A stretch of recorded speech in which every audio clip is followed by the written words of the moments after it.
Hello friends, welcome to our channel study for law. आज इस video में हम भारतीय न्याय संहिता जो आपका पेपर होगा BNS का, जिसका पेपर कोड है 1006, उसके वेरी शॉर्ट क्वेश्चन देखेंगे। ठीक है, ये law of crime LLB first year first semester या फिर आप किसी और सेमेस्टर में हैं और आपसे इस टाइप के क्वेश्चन पूछे जाते हैं BNS के, तो ये उनके लिए भी यूज़फुल है। आज इस वीडियो में हम 5 क्वेश्चन देखेंगे। एकांत परिरोध, सॉलिटरी कन्फाइनमेंट, सामुदायिक सेवा, कम्युनिटी सर्विस, झपटेमारी, स्नैचिंग और आपकी रिस्टी मिसचीफ। हाँ, मैंने आपको ना एक क्वेश्चन कराया था अभी, प्राइवेट डिफेंस वाला, शरीर की प्रतिरक्षा वाला, उसमें ना मैंने आपको रिस्टी भी पढ़ाया था। तो रिस्टी में ना एक जो सेक्शन था ना आपका, उसमें मैंने आपको 125 बता दिया था, लेकिन उसमें 125 नहीं है, 124 है। उसको करेक्ट कर लेना, बाकी सारे सब ठीक हैं। बस वो एक ही सेक्शन था जिसमें 124 लिखना था, लेकिन वो वहाँ पे 25 लिख गया है। ठीक है, उसको आप करेक्ट कर लेना। और फिर है घोर अपहति। ये हर्ट जो है यहाँ पर है, ये टाइपिंग मिस्टेक की वजह से ये आगे हो गया है। ग्रीवेस हर्ट, इसके लिए 2 सेक्शन है, सेक्शन 11 और 12। इसके लिए 111। ये सेक्शन मैंने आपको जब इम्पोर्टेंट एक वीडियो कराई थी, जिसमें मैंने BNS का इंट्रोडक्शन और उसमें आपको कुछ सम इम्पोर्टेंट्स सेक्शंस बताए थे, उसमें ही मैंने आपको ये सेक्शन बताए हैं। झपटामारी 304, ये आपका नया सेक्शन है, न्यू वाला, जो पहले नहीं था और BNS में अभी इसको जोड़ा गया है। फिर ये रिस्टी और ग्रीवेस हर्ट। ठीक है, ये क्वेश्चन वेरी शॉर्ट के उद्देश्य से कराए जा रहे हैं आपको। ठीक है, और कुछ सेक्शन और हैं जो मैं आपको लास्ट में बताऊंगी, उनको आप एक एक बार पढ़ लेना। ठीक है, पढ़ते हैं। एकांत परिरोध।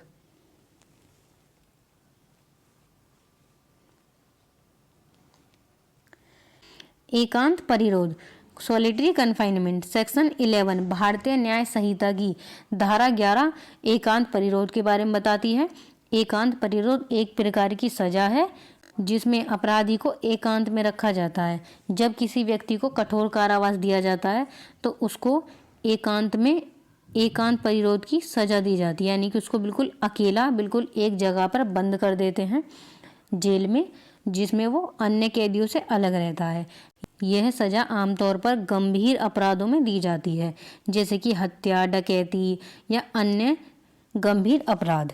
अब इसमें क्या होता है, जैसे किसी व्यक्ति को एकांत परिरोध की सजा दी जाती है, जैसे किसी व्यक्ति को कठोर कारावास दिया गया 6 महीने का, तो उसको एकांत परिरोध 6 महीने में 1 महीने के लिए दिया जाता है। ठीक है, और अगर किसी को 6 महीने से ज़्यादा और 1 साल से कम का कठोर कारावास दिया गया, तो उसमें 1 साल का जो कठोर कारावास दिया जाता है उसमें 2 महीने के लिए आपको एकांत परिरोध में रखा जाता है। और अगर किसी व्यक्ति को 1 साल से ज़्यादा की सज़ा दी जाती है, 1 साल से ज़्यादा का कठोर कारावास, सजा नहीं, सजा में कठोर कारावास भी दिया जाता है।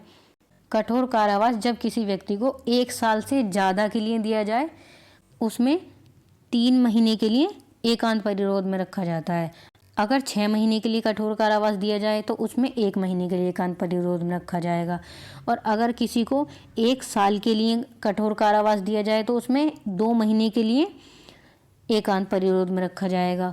और अगर किसी को 1 साल से ज़्यादा के लिए कठोर कारावास दिया जाए तो उसमें 3 महीने के लिए एकांत परिरोध में रखा जाता है। उस व्यक्ति को एक जगह पर बंद कर देते हैं और इसका एक टाइमिंग भी होता है कि एक बार में किसी व्यक्ति को 14 दिन से ज़्यादा का एकांत परिरोध नहीं दिया जाएगा।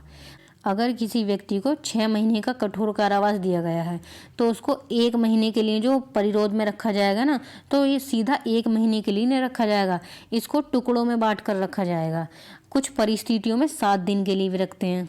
ठीक है, तो इसका मतलब 1 महीने में उसको पहले 7 दिन रखेंगे, फिर थोड़ा गैप दे के फिर 7 दिन रख देंगे। ठीक है, ऐसे। एकांत परिरोध के नियम। एकांत परिरोध के नियम निम्नलिखित हैं, जैसे कि एकांत परिरोध की अवधि। एकांत परिरोध की अवधि कारावास की अवधि पर निर्भर करती है। जो आपको कारावास दिया जा रहा है उस पर निर्भर करती है कि आपको कितने समय के लिए एकांत में रखा जाएगा। 1 मास से अनधिक समय, 1 महीने से अनधिक समय। यदि कारावास की अवधि 6 महीने से अधिक नहीं है, यानी किसी को 6 महीने का कारावास हुआ है, कठोर कारावास, तो उसमें एकांत में परिरोध की अवधि 1 माह होगी। कितनी होगी? 1 महीने। 6 महीने के लिए अगर कठोर कारावास दिया गया है तो उसमें 1 महीने के लिए आपको एकांत परिरोध में रखा जाएगा। और 6 से 1 साल के बीच में कोई कारावास दिया गया है तो उसमें आपको 2 महीने के लिए एकांत परिरोध में रखा जाएगा। और वो टुकड़ों में, एक साथ नहीं रखेंगे कि सीधा ये 2 महीने के लिए डाल दिया एकांत परिरोध में, ऐसा नहीं, टुकड़ों में। और अगर किसी को 1 साल से ज़्यादा के लिए कठोर कारावास दिया गया है तो उसको 3 महीने के लिए रखेंगे। ठीक है, ये याद रखना। 6 महीने की सज़ा है तो 1 महीने के लिए, और 1 साल की सज़ा है 6 से 1 के बीच में तो 2 महीने के लिए, 1 से ज़्यादा की सज़ा है तो 3 महीने के लिए, ये याद रखना। ठीक है, इसके बाद है 2 माह से अनधिक समय, 2 महीने से ज़्यादा। यदि किसी की अवधि 6 माह से अनधिक है, 1 वर्ष से अनधिक नहीं है, मतलब 6 महीने से ज़्यादा है और 1 महीने से कम नहीं है, तो एकांत परिरोध कितने महीने का होगा? 2 महीने का। 3 माह से अनधिक समय, 3 महीने से अनधिक समय। यदि कारावास की अवधि 1 वर्ष से अधिक है तो एकांत परिरोध 3 महीने से अधिक नहीं होगा। ठीक है, एकांत परिरोध की अवधि के नियम, सेक्शन 12। सेक्शन 11 में आपको बताया गया है कि कितने समय के कठोर कारावास में कितने समय के लिए एकांत परिरोध में रखा जाएगा। और सेक्शन 12 में आपको कि एकांत परिरोध कितने दिन का एक बार में होगा। 14 दिन से अनधिक नहीं। एकांत परिरोध की अवधि एक बार में 14 दिन से अधिक नहीं होगी। जो एकांत परिरोध है वो एक बार में 14 दिन से ज़्यादा नहीं होगा। अंतराल, एकांत परिरोध की कला विधियों के बीच में उन कला विधियों अन्यून अंतराल होंगे। इसका मतलब है कि वो अंतरालों में दी जाएगी, मतलब टुकड़ों में। इसके बाद 7 दिन से अधिक नहीं। जब दिया गया कारावास 3 मास 3 महीने से अधिक हो तब दिए गए संपूर्ण कारावास के किसी एक मास किसी एक महीने में एकांत परिरोध 7 दिन से अधिक नहीं होगा। इन सभी नियमों का उद्देश्य यह सुनिश्चित करता है कि एकांत परिरोध की अवधि अधिक न हो और कैदी को उचित समय मिले ताकि वह अपने अपराध के लिए सजा का सामना कर सके। ठीक है, इसमें बस आपको कितनी बातें याद रखनी है? एक तो सेक्शन 11 याद रखना और सेक्शन 12। ठीक है, और 6 महीने की सजा है। अगर किसी को 6 महीने का कठोर कारावास दिया गया है तो उसमें 1 महीने के लिए आपको एकांत परिरोध में रखा जाएगा, और 6 महीने से 1 साल तक की कठोर कारावास दिया गया है उसमें आपको 2 महीने के लिए एकांत परिरोध में रखा जाएगा। और अगर 1 साल से ज़्यादा का आपको कठोर कारावास दिया गया है तो उसमें 3 महीने के लिए, और 14 दिन से ज़्यादा आपको किसी भी महीने में एकांत परिरोध में नहीं रखा जाएगा। ठीक है, और कुछ परिस्थितियों में 7 दिन का भी प्रावधान है, ये याद रखना। ठीक है, नेक्स्ट क्वेश्चन है हमारा सामुदायिक सेवा। सामुदायिक सेवा, कम्युनिटी सर्विस। पहले ये आपकी जो पनिशमेंट है ये नहीं थी, इसको अभी बनाया गया है। ये बीएनएस में अभी जोड़ी गई है 2023 में। इससे पहले ये पनिशमेंट नहीं थी, पहले 5 पनिशमेंट थी, अब 6 हैं सेक्शन 4 में। सेक्शन 4 के क्लॉज F में इस पनिशमेंट को बताया गया है। सामुदायिक सेवा एक प्रकार का दंड है जिसमें अभियुक्त को समाज सेवा के कार्यों में भाग लेने के लिए कहा जाता है। यानी कि ये एक ऐसी पनिशमेंट है, जैसे कोई छोटा मोटा अपराध आप करते हो तो उसमें भी अब आपको छूट नहीं मिलेगी, अब पनिशमेंट दी जाएगी। यह दंड अभियुक्त को सुधरने और समाज में उनकी उपयोगिता को बढ़ाने के लिए डिज़ाइन किया गया है। ये जो पनिशमेंट है ये समाज में अभियुक्त को सुधारने और समाज में उनकी उपयोगिता को बढ़ाने के लिए बनाया गया है। इसके उदाहरण हैं सामुदायिक सेवा के उदाहरण। सामुदायिक सेवा के अंतर्गत निम्नलिखित कार्य को शामिल किया गया है। अब सामुदायिक सेवा में कौन कौन सी पनिशमेंट दी जाती हैं ये देखेंगे। जैसे कि बाल और वृद्ध रोगी की परिचार्य सहायता या देखभाल करना, यानी कि किसी व्यक्ति को हॉस्पिटल में भेज देंगे या किसी वृद्ध आश्रम में भेज देंगे जहाँ वो वृद्ध रोगियों की सेवा करेगा, या फिर पौधारोपण, पौधों की या फिर ग्राउंड वगैरह की देखभाल करने में लगा देंगे। स्वच्छता अभियान में सहभागिता, ये जो सामुदायिक सेवा में निम्नलिखित कार्य शामिल है, ये सभी वो कार्य हैं जिनके लिए आपको पनिशमेंट दी जाती है सामुदायिक सेवा में। सामुदायिक सेवा में जो कार्य करने के लिए आपको कहा जाता है। यातायात नियंत्रण सहायता, साक्षरता अभियान में सहयोग, नागरिक जागरूकता अभियान में सहयोग। सामुदायिक सेवा की विशेषताएं, सामुदायिक सेवा की निम्नलिखित विशेषताएं हैं, जैसे कि अभियुक्त को स्वतंत्रता से वंचित नहीं किया जाता, यानी कि वो समाज में ही रहता है, उसको जेल में बंद करके नहीं रखते, उसकी स्वतंत्रता बनी रहती है। अभियुक्त को समाज में समुदाय से पृथक नहीं किया जाता। अभियुक्त जो है, जिसने अपराध किया है, उसको समुदाय से, उसको समाज से उसको अलग नहीं किया जाता। जो ये सर्विस है उसके द्वारा उसको समाज के कामों में ही लगा दिया जाता है। सामुदायिक सेवा के अंतर्गत कार्य पूर्ण हो जाने पर अभियुक्त अपने निवास स्थान पर जा सकता है, यानी कि जो उसको पनिशमेंट दी गई है, जितने भी टाइम के लिए उससे काम करने को बोला गया है, उस काम को करने के बाद वो अपने घर जा सकता है। सामुदायिक सेवा के उद्देश्य है। अब इस पनिशमेंट को जोड़ने का क्या उद्देश्य था, ये देखेंगे। सामुदायिक सेवा का मुख्य उद्देश्य है अभियुक्त को सुधारना और समाज में उसकी उपयोगिता को बढ़ाना है। यह एक सुधारात्मक दंड है। ये जो पनिशमेंट है, ये एक सुधारात्मक पनिशमेंट है जो अभियुक्त को, जो क्राइम करने वाले को समाज के प्रति अपनी जिम्मेदारियों को समझने में मदद करता है। ठीक है। इसके बाद है झपटामारी, झपटमारी, स्नैचिंग।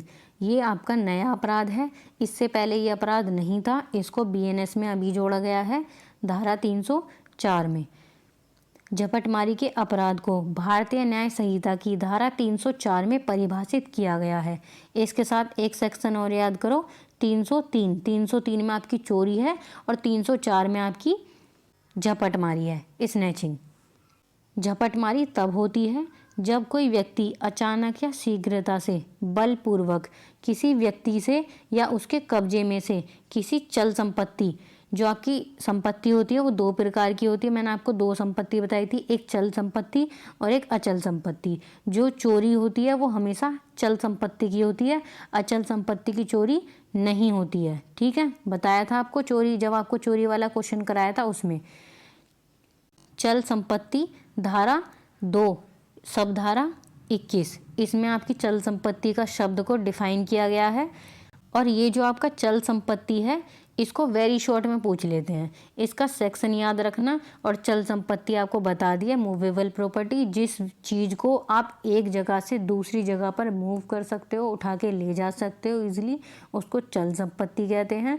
और जिस चीज़ को आप नहीं मूव कर सकते, नहीं लेके जा सकते, उसको अचल संपत्ति कहते हैं। ठीक है, उसके कब्जे में से किसी चल संपत्ति को छीन लेता है या ले लेता है।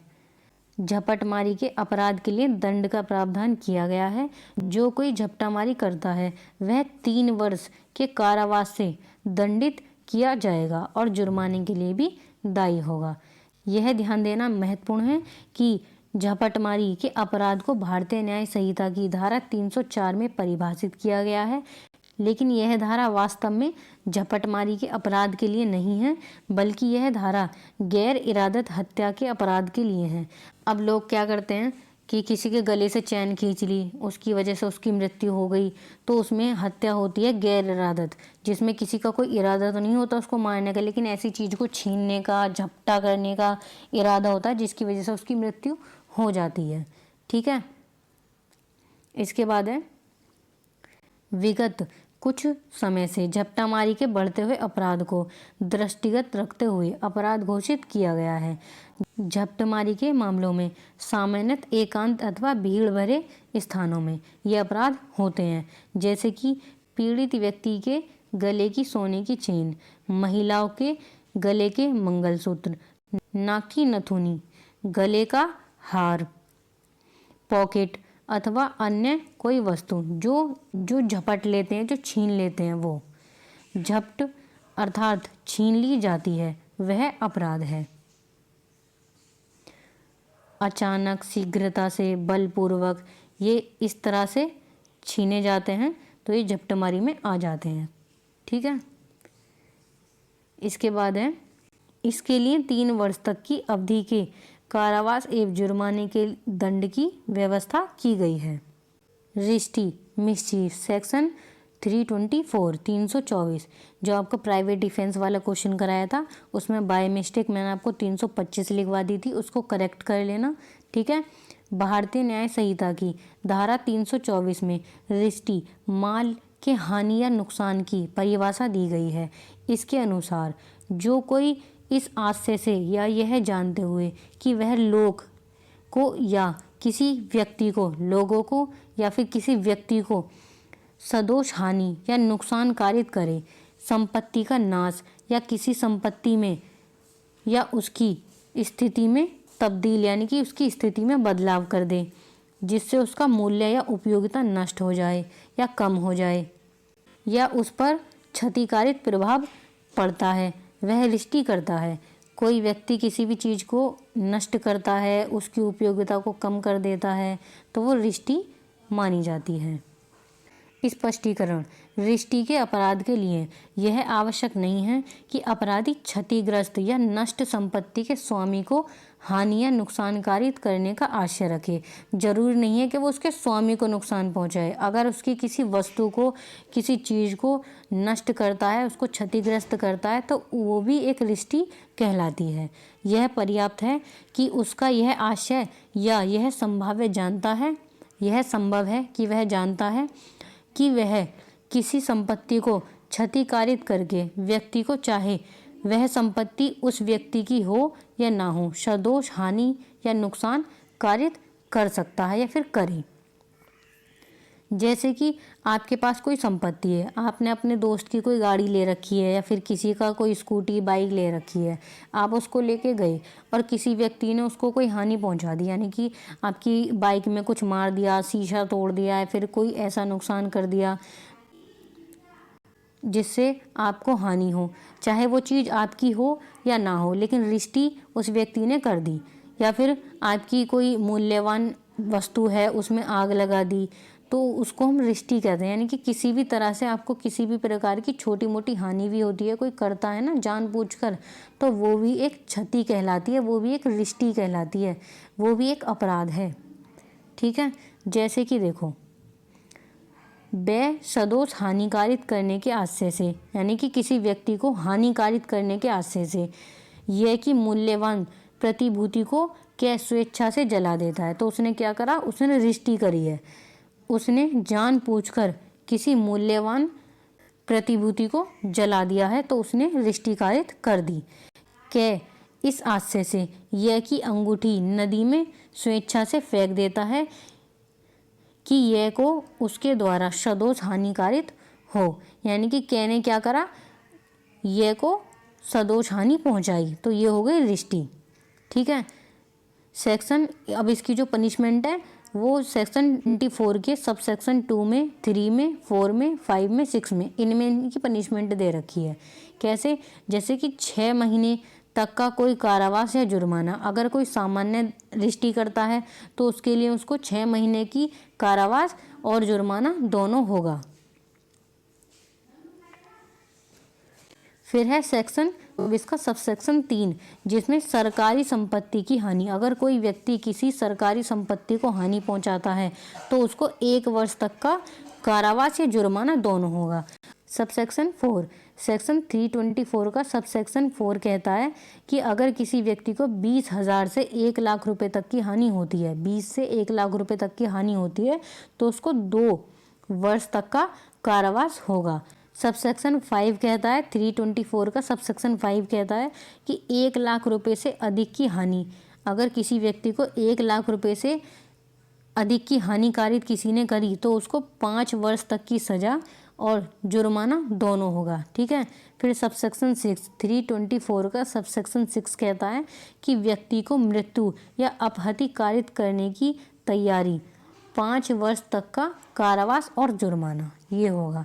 अगर आपको ये सब सेक्शन वगैरह या फिर ये याद ना रहे ना, तो सिर्फ 324 लिख के उसकी पनिशमेंट नीचे लिख देना, 6 महीना सामान्य दंड, सरकारी संपत्ति को नुकसान पहुंचाते हो तो 1 साल के लिए सज़ा, और 20 से 1 के बीच में किसी को नुकसान किया तो 2 साल की सज़ा, 1 लाख से ऊपर को किसी का नुकसान किया, 1 लाख से ऊपर का किसी को नुकसान किया तो 5 साल की सज़ा, और मृत्यु या अपहति कारित करने की तैयारी तो 5 साल की सज़ा, कारावास और जुर्माना दोनों होगा।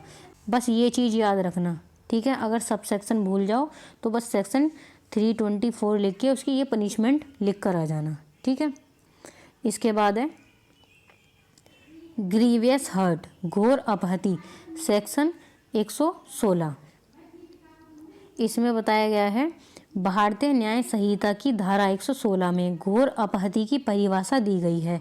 इसके अनुसार निम्नलिखित अपहतियाँ घोर मानी जाती हैं।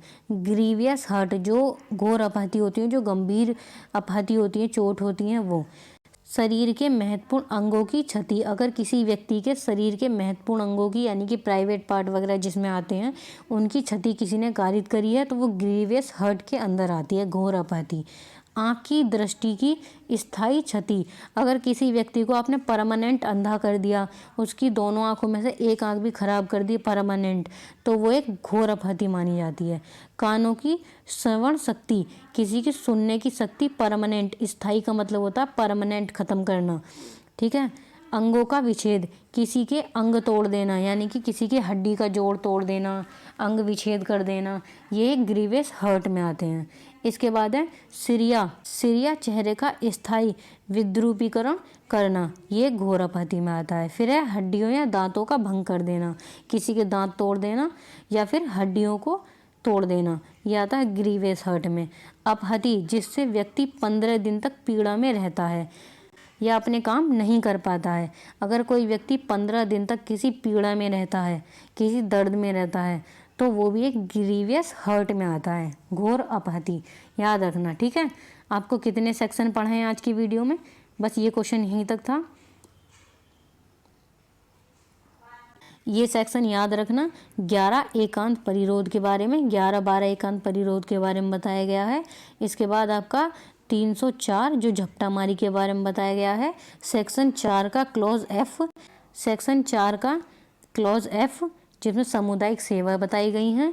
फिर आपका 116 जिसमें ग्रीवियस हर्ट को बताया गया है, और 324 जिसमें आपकी रिष्टी को बताया गया है। इन सेक्शनों को याद रखना और अलग से आप थोड़े से सेक्शन और पढ़ के जाना, जैसे कि सेक्शन 2 का क्लॉज 11 जो सद्भावना की बात करता है, सद्भावना पूर्वक कोई कार्य किया गया है उसके बारे में बात करता है। जैसे कि डॉक्टर होते हैं वो सद्भाव में आपके कोई ऑपरेशन करते हैं और उसमें किसी व्यक्ति की जान चली जाती है तो वो सद्भाव पूर्वक कार्य किए जाते हैं, ठीक है। तो वो सद्भाव पूर्वक कार्य माने जाते हैं। और आपका एक सेक्शन 2 का 21 ये याद रखना जो चल संपत्ति के बारे में बात करता है। और एक इंजरी याद रखना जो आपको 2 सबसेक्शन 14 में बताई गई है, ठीक है। मैंने आपको सारे सेक्शन करा दिए थे। ये 2 सेक्शन ऐसे हैं जो मैंने आपको नहीं बताए थे, इनको भी पढ़ लेना, ठीक है। सारे जो इम्पोर्टेंट सेक्शन बताए थे उनको याद रखना। और आपको वीडियो अच्छी लगे, मेरा पढ़ाना अच्छा लगे तो चैनल को सब्सक्राइब कर लेना, लाइक कर लेना और कमेंट करके मुझे बता देना कि आपको पढ़ाया हुआ समझ में आ रहा है या नहीं, ठीक है। मिलते हैं अगली वीडियो में।